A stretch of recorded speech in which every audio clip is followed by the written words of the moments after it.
¿Sí? Genial, muy bien. Buenos días, ¿cómo estáis?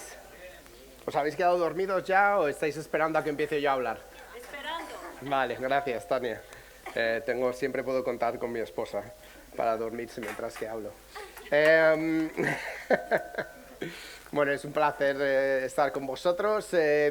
Para los que os acordáis, estábamos en una serie que se llama Transición para Transformación y donde hemos estado mirando el tiempo del pueblo de Israel en el desierto, desde que Moisés, o bueno, desde que Josué aparece hasta que Josué se vuelve el líder de Israel, pero sobre todo estamos viendo una transformación que está ocurriendo en el pueblo de Israel y en el pasaje de hoy es donde esa transformación se culmina, donde el pueblo de Israel pasa de ser un bando de esclavos en huida a ser conquistadores de la tierra prometida, ¿vale?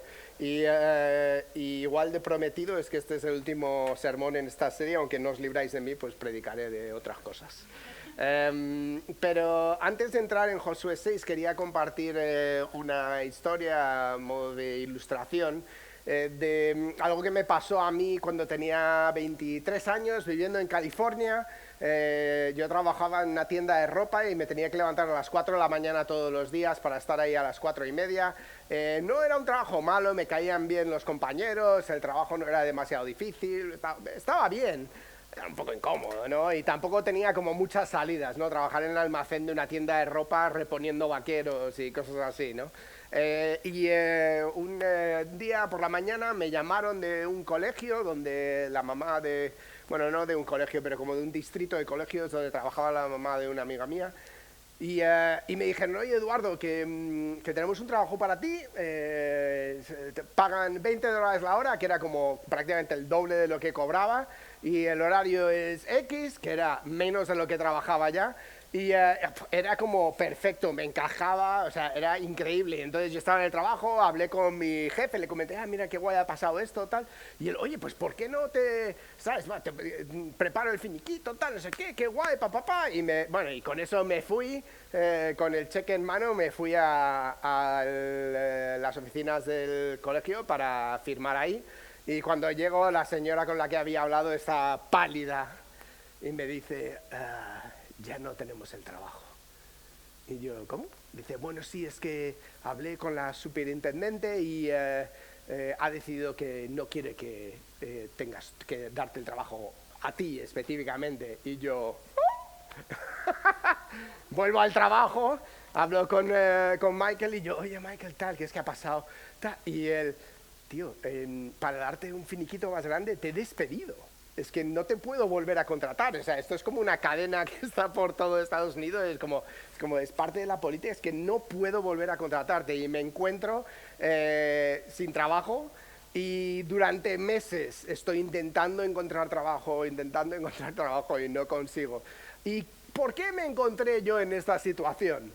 Bueno, aparte de por ser joven e inexperto y falto de sabiduría, es porque acepté la palabra de una persona antes de firmar el acuerdo, el contrato, ¿no?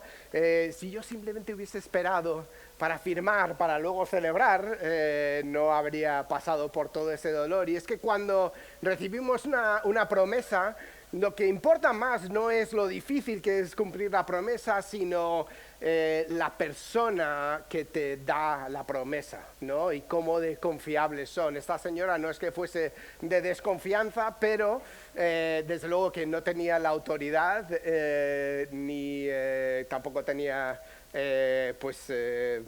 la capacidad de poder mantener su palabra en esta situación. Y en el texto de hoy vamos a leer la historia de Jericó.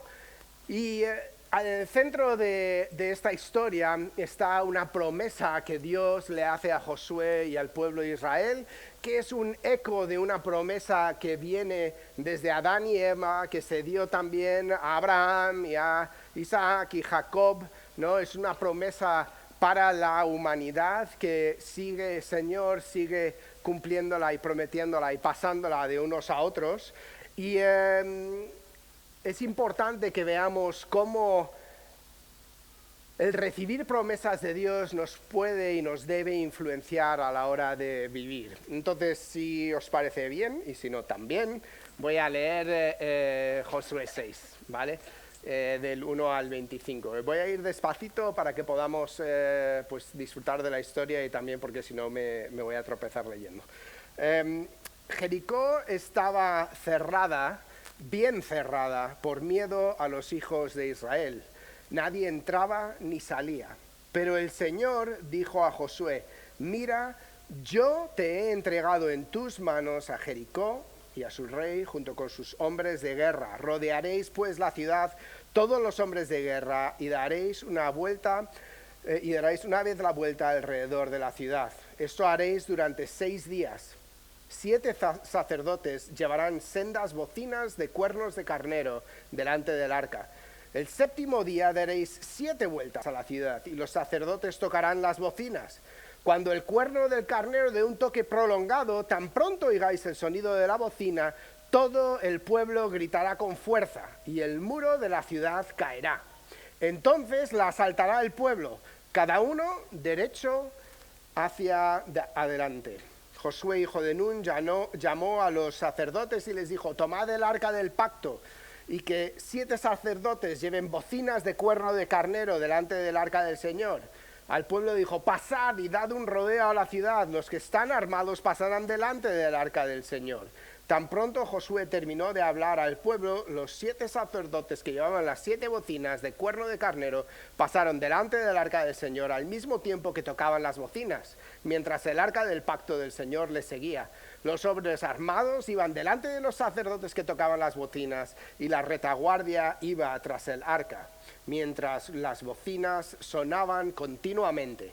Pero Josué dio esta orden al pueblo: vosotros no gritaréis, ni se oirá vuestra voz, ni saldrá palabra de vuestra boca hasta el día que yo os diga: gritad. Entonces gritaréis. Así hizo que el arca del Señor diera una vuelta alrededor de la ciudad y luego volvieron al campamento donde pasaron la noche. Josué se levantó de mañana y los sacerdotes tomaron el arca del Señor. Los 7 sacerdotes que llevaban las 7 bocinas de cuerno de carnero iban delante del arca del Señor y tocaban las bocinas sin dejar de caminar. Los hombres armados iban delante de ellos y la retaguardia iba tras el arca del Señor mientras las bocinas sonaban continuamente. Suena un poco repetitivo, ¿no? Pues lo es. Y yo creo que es a propósito. Así que dieron otra vuelta a la ciudad el 2º día y volvieron al campamento. De esta manera hicieron durante 6 días. El 7º día se levantaron al despuntar el alba y dieron la vuelta a la ciudad. De la misma manera, 7 veces. Solamente este día dieron 7 veces la vuelta alrededor de ella. Y cuando los sacerdotes tocaron las bocinas la 7ª vez, Josué dijo al pueblo: gritad porque el Señor os ha entregado la ciudad. Y gritaron. No gritaron todavía, espera. La ciudad será consagrada al exterminio en honor al Señor con todas las cosas que están en ella. Solamente Rahab la ramera vivirá, así como todos los que están con ella en su casa, por cuanto escondió a los mensajeros que enviamos. Pero vosotros guardaos de quedaos con algo consagrado al exterminio. No toquéis ni toméis cosa alguna de lo consagrado al exterminio, no sea que hagáis caer la maldición sobre el campamento de Israel y le traigáis la desgracia. Pero toda la plata y el oro y los utensilios de bronce y de hierro sean consagrados al Señor y entren en el tesoro del Señor. Entonces el pueblo gritó y los sacerdotes tocaron las bocinas. Y aconteció que cuando el pueblo escuchó el sonido de la bocina y gritó con un gran vocerío, y el muro se derrumbó. El pueblo asaltó luego la ciudad, cada uno derecho hacia adelante. Y la tomaron y destruyeron a filo de espada todo lo que había en la ciudad, hombres, mujeres, jóvenes y viejos, hasta los bueyes, las ovejas y los asnos. Pero Josué dijo a los dos hombres que habían reconocido la tierra: entrad en la casa de la mujer ramera, hacer salir de allí a la mujer a todo lo que sea suyo, como lo jurasteis. Los espías entraron y sacaron a Rahab, a su padre, a su madre, a sus hermanos y todo lo que era suyo. También sacaron a toda su parentela y los pusieron fuera del campamento de Israel. Después prendieron fuego a la ciudad con todo lo que en ella había. Solamente pusieron en el tesoro de la casa del Señor la plata y el oro y los utensilios de bronce y de hierro. Pero Josué salvó la vida de Rahab la ramera, a la casa de su padre y a todo lo que ella tenía. Y ella habitó entre los israelitas hasta hoy, por cuanto escondió a los mensajeros que Josué había enviado para reconocer Jericó. Menuda historia. O sea, honestamente, tiene de todo, ¿no? O sea, tiene acción, tiene suspense, ¿no? Me encanta como dice, gritad, y luego tiene como 3 o 4 versículos de instrucciones y tal, como te deja como, no, como, venga, vamos, ¿cuándo va a ocurrir? Y luego dice, y entonces gritaron. Bueno, pero luego tocaron la bocina y luego las murallas. Es como que te hace trabajarlo, ¿no? Tiene clímax, tiene final feliz, es una historia muy, muy completa. Y lo que vamos a mirar son 4 aspectos acerca de la obediencia que podemos ver en este pasaje. Como os decía, la obediencia es algo que el pueblo ejerce en esta ocasión. Y vamos a hablar acerca de eso, pero obedecen ¿por qué? Obedecen porque reciben una promesa. Nosotros somos cristianos reformados y creemos que nosotros obedecemos al Señor no solo porque tenemos fe en Él, no solo por su carácter, ¿no? Que es como, bueno, es que Dios tiene un carácter incorruptible, inmutable, perfecto, amoroso, pero también porque Él nos da promesas específicas. Nos da promesas específicas a través de la Biblia, que son para todos, también nos da promesas específicas para nuestras vidas. Y eso es por lo que creemos y lo que tenemos fe en Él, porque vemos como Él una y otra vez cumple sus promesas. Es un Dios de pacto que cumple sus promesas, como dice la canción. Pues lo primero que observamos es que la obediencia en esta situación fluye de la reverencia. Y es que si recordáis, y probablemente no recordáis, pero bueno, este es el capítulo 6. Los últimos versículos del capítulo 5 dice así, dice, aconteció que cuando, y no tenemos el texto, ¿vale? Pero aconteció cuando estaba Josué cerca de Jericó, ¿vale? O sea, está ahí, cerca de Jericó. Alzó los ojos y vio a un hombre que se hallaba delante de él con una espada desenvainada en su mano. Y se acercó y le dijo, ¿eres de los nuestros o de nuestros enemigos? Y no, respondió él. Me encanta. Eso es lo típico que digo yo. Me dice Tania, ¿quieres paella o croquetas? Y yo, sí. Dice, no, respondió, he venido como príncipe del ejército del Señor. Y yo creo que lo que vemos a continuación nos puede servir de confirmación de que este no es como un ángel cualquiera, ¿no? Que esto es incluso probablemente un Jesús preencarnado que viene a visitar a Josué. Dice, entonces Josué se prostró en tierra sobre su rostro y lo adoró. Y le dijo, ¿qué dice mi señor a su siervo? ¿Qué dice mi señor a su siervo? El príncipe del ejército le respondió, quítate el calzado de los pies porque el lugar en el que estás es santo. Y Josué lo hizo así. Esto nos debería recordar a otra historia con Moisés y la zarza ardiendo, donde también se le dice, el lugar donde estás es santo, y se quita el calzado.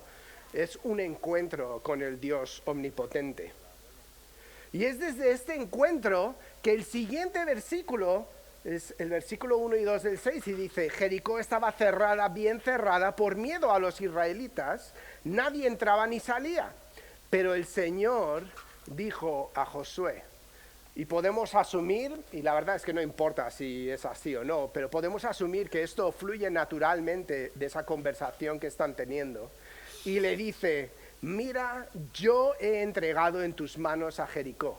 O sea, está hablando en el pasado perfecto, es como, está hecho. Yo lo he entregado en tus manos. A su rey junto con sus hombres de guerra. Entonces, no sé si veis cómo funciona, pero Josué está en una postura de reverencia y adoración cuando recibe la promesa. Y es desde ahí donde él consigue obedecer con fe, no obedece de una manera legalista, que es como, bueno, Dios nos ha dicho que hagamos esto, entonces lo vamos a hacer, y lo hace sin pensar, lo hace porque viene de una postura de reverencia donde Dios ha podido darle eso que él necesita para poder tomar esta decisión difícil, porque las circunstancias no son favorables, ¿no? Él está ahí mirando a Jericó. Y lo que nos dice la evidencia arqueológica es que Jericó estaba sobre un montículo artificial que se hicieron, ¿no? Que medía 21 metros de altura, ¿vale? Para que os hagáis la idea, no sé, eso es como un edificio de 3 o 4 plantas, no sé, muy alto, ¿vale? Y tenía alrededor una muralla de 4 metros de altura de piedra, y por si eso no fuera poco, le añadieron encima otra muralla de adobo que medía 7 metros. Y por si eso no fuera poco, medía 2 metros de ancho. Y por si eso no fuera poco, tenía justo fuera del muro un, ¿cómo se llama? Moat. Un foso, gracias Rafa, de 3 metros de profundidad. Entonces, ante esa imagen de una ciudad impenetrable, es en ese momento que él tiene un encuentro con algo y con alguien mucho más impactante y digno de reverencia y de adoración. Y es en ese momento, en la presencia imponente del Señor, donde él puede recibir esas órdenes de parte del Señor y obedecer. Pero hay otra cosa que vemos que es una obediencia que es como una circunferencia, y lo siento que estoy poético hoy, pero me hizo gracia y decidir en este camino, porque si vemos las órdenes que Dios da a Josué, son ridículas, honestamente. O sea, Dios les dice, bueno, vais a dar 7 vueltas o 6 vueltas a la ciudad, cada día una, luego dais 7 otro día, luego tocáis una trompeta, gritáis, las murallas van a caer, créeme, de verdad, y luego la estrategia es esta, vais todos derecho adelante. ¿Sabes? Es como la estrategia militar más ridícula de la historia, honestamente. Pero yo creo que está así a propósito, o sea, no es como si nos parece ridículo, es porque lo es. Y yo creo que es justamente lo que Dios está intentando hacer, porque sí, una circunferencia, ¿no? Era la gracia, pero lo que se forma es como un círculo virtuoso donde nosotros respondemos en fe y obedecemos, nuestra fe crece por haberlo hecho, y para la siguiente batalla nuestra fe es más fuerte y podemos actuar con más fe para la siguiente batalla, y seguimos así creciendo. Y a veces la mejor manera de hacer que nuestra fe crezca es que Dios nos pida algo que es absolutamente ridículo, algo que no tiene sentido. Mira, cuando nosotros hace 4 meses hicimos estos cambios en liderazgo, Kevin y Inés se fueron a Segovia, Dave y Laura se fueron a Rozas, Tania y yo vinimos a Madrid. Cuando yo tuve el sueño y luego lo compartimos con Vinu y él como nos guió en ello, no fue como ¡buah! ¡Qué estrategia! Fue como, vale, este es un plan ideal para destruir la iglesia, ¿sabes? O sea, es como, y nuestra respuesta fue, muy bien, tenemos que orar, porque esto no tiene sentido, no parece un buen plan, ¿no?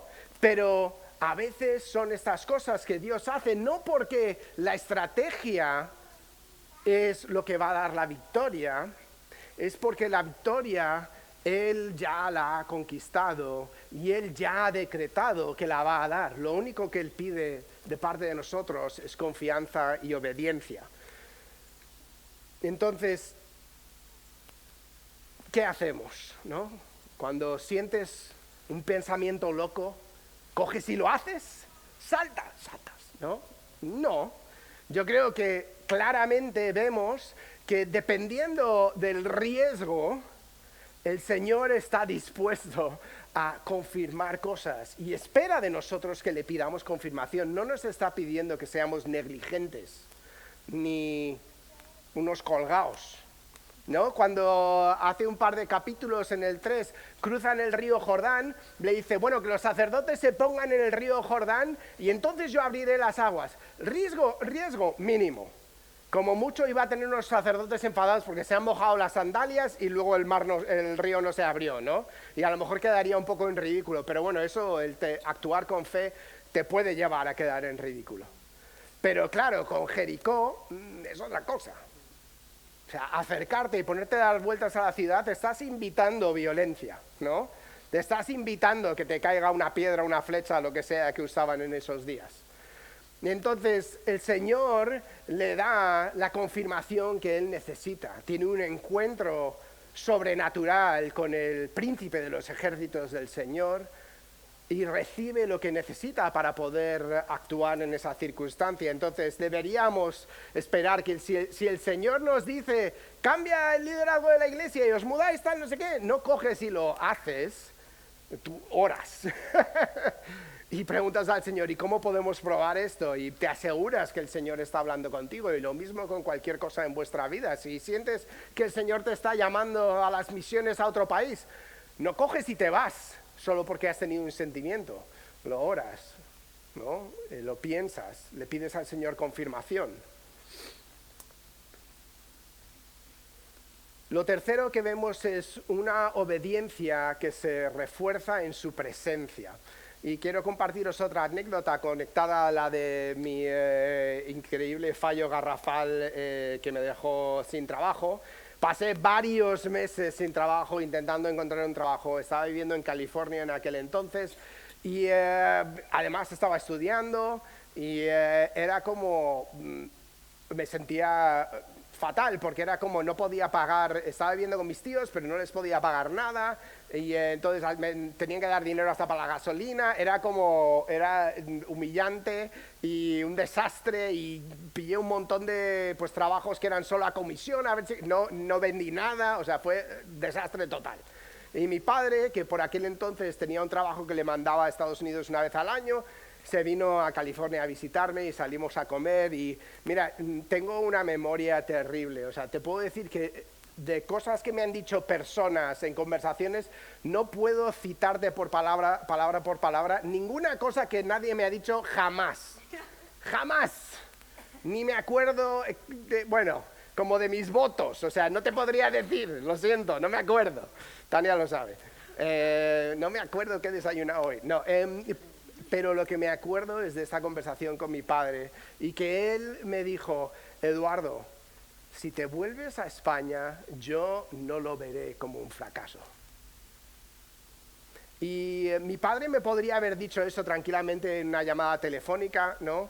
Pero el hecho de que estaba ahí delante mía, que me lo dijo mirándome a los ojos, el tener su presencia ahí, de verdad que me dio como la valentía para tomar una decisión que para mí era súper difícil, que era aceptar que esta aventura en Estados Unidos no había funcionado. Vine para ir a la universidad, fracasé y volví sin ahorros, sin nada, me volví con lo que vine, ¿no? Pero es igual cuando tenemos que obedecer al Señor, es su presencia la que nos da las fuerzas para enfrentar no ya solo los momentos difíciles como Josué ahí mirando a Jericó con el príncipe de los ejércitos del Señor a su lado, pero también en lo rutinario del día a día, ¿no? Os comentaba cuando estamos leyendo el texto, cuántas veces repite que dan la vuelta y va el arca y los de las armas por delante, la retaguardia por detrás, las trompetas, lo dice y lo dice, pero yo creo que es intencional, es para que veamos, o sea, esta gente hicieron, antes de que esto ocurriera, dieron 13 vueltas a la ciudad, no sé si 7 más 6, 13 vueltas a la ciudad, y no es que cada vez que daban una vuelta aparecía una rajita nueva, no pasaba nada, porque esa no era la estrategia de la victoria. Eso era la obediencia que se les había exigido. Pero el arca del Señor, donde estaba el epicentro de la presencia de Dios entre su pueblo, estaba en el centro de ese grupo de personas que estaban caminando. Y nos lo repite una y otra vez. Repite la palabra el arca del Señor 8 veces en estos 25 versículos. Nos está martilleando teológicamente, diciéndonos, la presencia es central a nuestra supervivencia. Si no buscamos tener la presencia con nosotros en todos los momentos cotidianos de nuestra vida, no vamos a tener las fuerzas para enfrentar los retos que se nos presentan, porque normalmente las cosas son así. Pasan días y días y seguimos con nuestra dificultad. Pasan días y días y las murallas no han caído. Y si tú no estás con la presencia del Señor contigo, si tú no estás buscando pasar tiempo con Él en intimidad, nada puedes hacer. Es como este pasaje que el Señor nos ha hablado tanto en el último año a través de Él, ¿no? Es como, yo soy la vid y vosotros los pámpanos. Sin mí no sois nada, nada podéis hacer. Entonces, es de suma importancia que nosotros busquemos estar en la presencia del Señor. Si no, lo que nos pasa, y esto es la historia, empieza un año, empezamos otra vez a leer la Biblia desde el principio, y ves Génesis y es como literal. O sea, es el Señor dice, voy a estar contigo, te voy a proteger, te voy a guardar, te voy a prosperar. 3 versículos más tarde les entra la ansiedad y empiezan a mentir, o empiezan a matar, o empiezan a ser deshonestos. Es como, ¿qué pasa? ¿Por qué somos así? Porque no actuamos en confianza del Señor que nos da promesas de que nos va a guardar y proteger, porque vemos las circunstancias y nos entra la ansiedad. Y si sois como yo, una de dos ocurre: o te pones a hacer cosas actuando de ansiedad, intentando resolver tus problemas porque dices, bueno, y si Dios no aparece, pues tendré que hacer yo algo, o te echas una siesta, que también es muy efectivo, ¿no? Es como te entra el estrés, es como me voy a dormir, me voy a escapar de la realidad, que así no sufro más.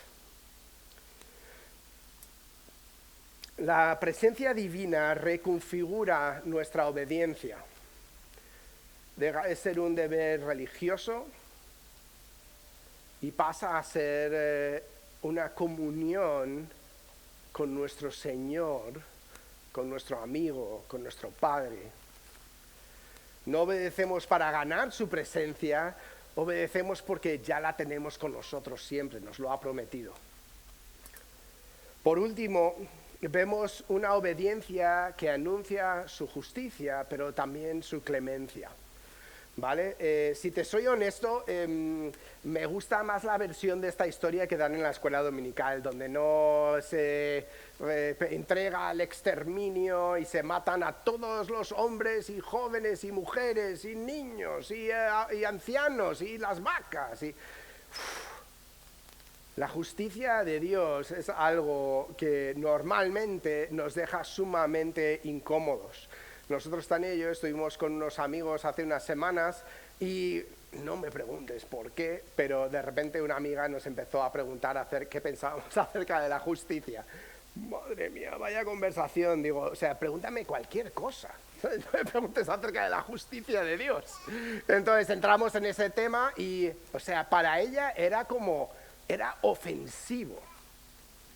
¿Sabes? Era ofensivo el tema de la justicia. No existe la justicia. Vale, entonces no hay justicia, no debería haber leyes. Vale, ostras, tío, yo qué sé, ¿sabes? O sea, es una cosmovisión que no entiendo del todo, pero sé que causa problemas. Pero si huimos de la justicia de Dios y de esa tensión, estamos huyendo de las buenas noticias del Evangelio. Son buenas noticias porque hay justicia. Pero en Josué 6 no es como que Dios se levanta un día y dice, ¿sabes qué? Estoy de mala leche, me voy a cargar a todos estos. ¿Vale? En Génesis 16, Abraham le promete, y espero no estarme equivocando, creo que es el 16, le promete Dios a Abraham la tierra prometida, ¿no? Le promete esto. será de tus descendientes. Pero dice, tu descendencia será esclava primero durante 400 años, porque la maldad de los amorreos, de los que vivían en Canaán, aún no ha llegado a su colmo. Porque la justicia de Dios también es paciente, ¿no? Es como nos dice el apóstol Pedro, que Dios no es que tarda, es que es paciente, porque no quiere que ninguno se pierda. Y esa tensión la vemos que se encuentra, ¿no? La tensión entre la justicia y el amor de Dios se encuentra perfectamente y sin ninguna contradicción en la cruz de Jesús. El mismo Dios que necesita vengar a las víctimas y que no consigue pasar por alto el mal de la humanidad, es el mismo Dios que está dispuesto a recibir el castigo que nosotros merecemos sobre sí mismo para que nosotros no tengamos que recibirlo. En la cruz, las dos se encuentran. Y también vemos gracia en esta historia. No sé si os habéis dado cuenta, pero contando los versículos, hay más versículos que hablan acerca de Rahab y de cómo es liberada y rescatada de la destrucción, que los que hablan acerca de la destrucción en sí. Es verdad que es la manera de escribir de ellos muy repetitivo, pero hay más versículos, es como hay más peso. Es más importante, no es una excepción que confirma la regla, no es que Dios dice, bueno, pero sí, esta persona es que fue maja, entonces no, es una parte esencial de la justicia de Dios, es su misericordia, su compasión, su perdón. Entonces, ¿qué podemos sacar como iglesia acerca de esta justicia? Porque si no hay un Dios justo, un Dios que siente una justicia candente hacia el pecado, ¿de qué sirve Cristo? ¿Por qué murió en la cruz? Es como un error desgraciado, ¿no? Es como, qué pena, qué pérdida, ¿no? Ojalá hubiese vivido más, no hacía falta. Pero tenemos que aceptar esa tensión y de nuevo yo sé lo difícil que es. No estoy diciendo que vayamos y le digamos a la gente, oye, ¡te vas al infierno! No, típico, coger una cajita, un altavoz, ¡te vas al infierno! Teníamos uno en San Francisco que hacía eso fuera de la oficina y me hacía pasar mucha vergüenza, la verdad. Pero que sea lo que nos motiva el recordar que todavía la puerta de salvación está abierta. Y que no estemos con indiferencia sabiendo que el juicio justo de Dios de hecho sí va a ocurrir y de hecho va a llegar un día donde esa puerta se cierra permanentemente, ¿no? Y es por eso por lo que van a pescadores, porque hay urgencia. Es por eso por lo que hacemos estudios bíblicos con amigos, porque hay urgencia. No sabemos cuánto queda. Es muy fácil pensar como, bueno, pero, hombre, sabemos que pues tiene que aparecer el anticristo y luego le herirán en la cabeza y no sé qué. Es como, ¿y tú qué sabes? En los tiempos de Jesús, ¿tú crees que alguno estaba ahí mirando las noticias y dijo, pues sí, mira, ha llegado Jesús, han pasado todas estas cosas? No se enteraron. Dice que vendrá como ladrón en la noche. Y no digo que no nos podamos enterar, es posible, pero tampoco contemos con ello. No podemos estar relajados en nuestros laureles. Y tenemos como iglesia promesas que el Señor nos ha dado. Tenemos promesas específicas y generales que el Señor nos ha dado acerca de el poder del Evangelio y de nuestro rol en lo que está pasando en el mundo. Nosotros no somos llamados a ir con una espada, ¿no? a matar a los infieles. Nosotros estamos llamados a ir con la palabra de Dios y predicar las buenas noticias de salvación. ¿Salvación de qué? Salvación del juicio que viene. ¿de qué va a ser? El Señor también nos ha prometido, Guy Miller nos compartió hace un par de años, dijo, no, en 2 años vais a recibir una gran cosecha. Vino en otra ocasión, que no sabía ni siquiera lo que había compartido Guy, nos dio una palabra súper parecida. Oye, mira, como en cuestión de riesgo, esto es de las de mojarte los pies. Porque el compartir el Evangelio no nos cuesta nada, solo vas a pasar vergüenza. ¿Vale? Pero creamos a Dios que lo que Él ha dicho que va a hacer es verdad, y aunque no creas esas promesas, tú no crees en las profecías o no crees en estas específicas profecías, pues no pasa nada. Mira a la Gran Comisión, ¿no? Es exactamente la misma estructura que el encuentro que tuvo Josué con el ángel. Primero es una entrada en una postura de reverencia y adoración. Jesús dice, toda potestad me es dada en el cielo y en la tierra. Soy el príncipe de los ejércitos del Señor. Dice, por tanto, id y hacer discípulos a todas las naciones, bautizándolos en el nombre del Padre, del Hijo, del Espíritu Santo y enseñándoles a guardar todas las cosas que os he mandado. Es la estrategia, ¿no? En el sentido que es como, a lo mejor hay cosas más efectivas, es que no importa, es lo que el Señor nos ha mandado a hacer, ¿no? Y puede sentirse como el compartir, ir a pescadores todas las semanas, tal, puede sentirse como estás ahí dando vueltas a Jericó y no pasa nada, pero eso es a eso a lo que hemos sido llamados. Y a Dios es al que le pertenece el contestar, el hacer, el actuar, el dar la victoria. Y también dice Jesús, sabed que yo estoy con vosotros todos los días hasta el fin del mundo. Es como lo que le dice el Señor a Josué. En Josué 1 le dice, no temas, sé valiente, porque yo estaré contigo donde quiera que tú vayas. El Señor está con nosotros donde queremos que vayamos. Si estás aquí fuera, hablando con gente en Príncipe Pío, si estás compartiendo con alguien en la oficina, si estás hablando con un amigo o un familiar, el Señor está contigo. Donde encuentres a alguien que está buscando refugio con la Rahab de tu vida, ofréceselo.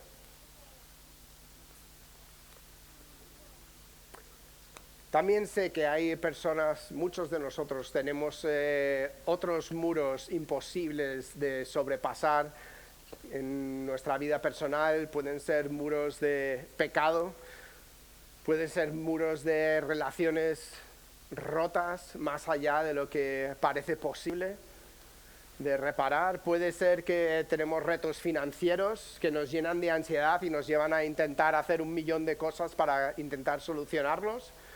Puede que tengamos muchos muros, y os animo que meditéis en esta historia para que podáis seguir viviendo en lo ordinario del día a día, sabiendo que el Señor está con vosotros. La palabra está llena de ricas promesas de cómo el Señor nos va a ayudar y nos va a rescatar. Algunas son para el fin de los tiempos y las disfrutaremos plenamente entonces, pero hay muchas promesas para hoy.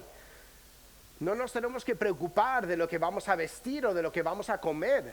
Si el Señor cuida de la hierba del campo, que un día crece y al siguiente es quemada por el sol, ¿cuánto más nos va a cuidar a nosotros? Buscad primeramente el reino de los cielos y su justicia, haced lo ordinario y todas las demás cosas os serán dadas por añadidura.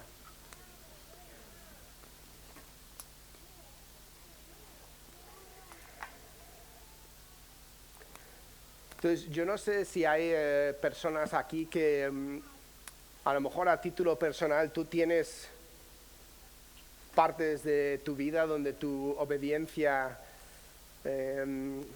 ha fracasado estrepitosamente últimamente, donde te ves que no estás viviendo conforme a, como decía Rafa, ¿no? Ese sello que tenemos.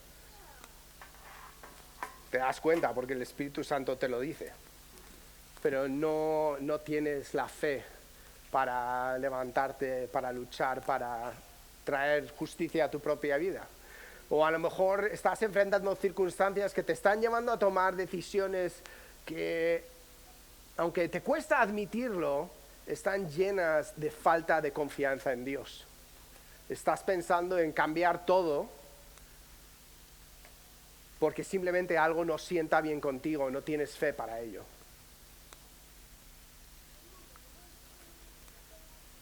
Bien sea cual sea tu muro, lo que quiero es que, bueno, si puede la banda venir, vamos a orar juntos.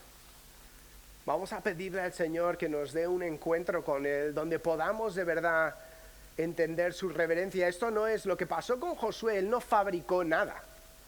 El Señor se lo dio, porque Él lo necesitaba. Si tú lo necesitas, vamos a pedírselo hoy. Entonces, si os podéis poner de pie.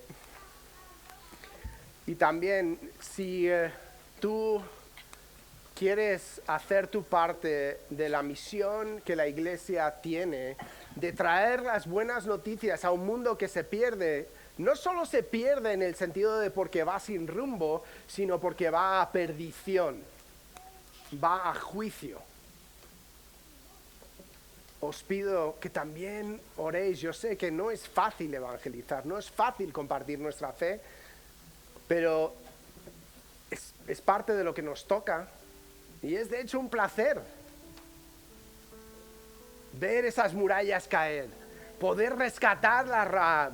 Muchos sabéis esto, pero recordaros, Rahab no solo vivió fuera del campamento, se acabó casando con, no me acuerdo si era Pérez o ¿qué? Con la mamá de Boz. Y la mamá y ellos tuvieron un hijo que se llamaba Obed. Y Obed tuvo un hijo que se llamaba Jesse, no sé cómo se llama en español. Y ese era el padre del rey David. Esta prostituta no fue como, vale, escóndete ahí. No, Dios la restauró y la insertó en el centro de su historia y es parte del linaje de Jesús. Hay gente ahí fuera que Dios ha puesto en tu vida y que Él quiere que sean parte de su familia.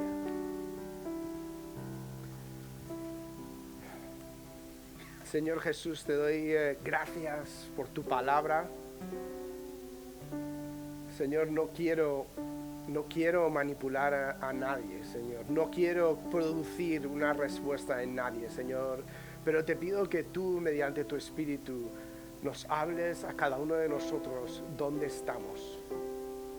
Te pido que tú nos hables a nuestras circunstancias personales, Señor, y necesitamos de tu presencia, Señor. Necesitamos una revelación de tu majestad, Señor, de tu soberanía, de tu poder, Señor. Necesitamos una manifestación de tu bondad y de tus promesas hacia nosotros, Señor, y te pido que tú nos hables. Espíritu Santo de Dios, te pido, ven, habla con tus hijos. Necesitamos oír de ti, oh Señor. Te pido, muévete, Espíritu Santo, tú sabes lo que estás haciendo. Te pido que ayudes a derribar cualquier resistencia que hay dentro de nosotros, Señor, que las murallas puedan caer, Señor, y pueda haber redención hoy.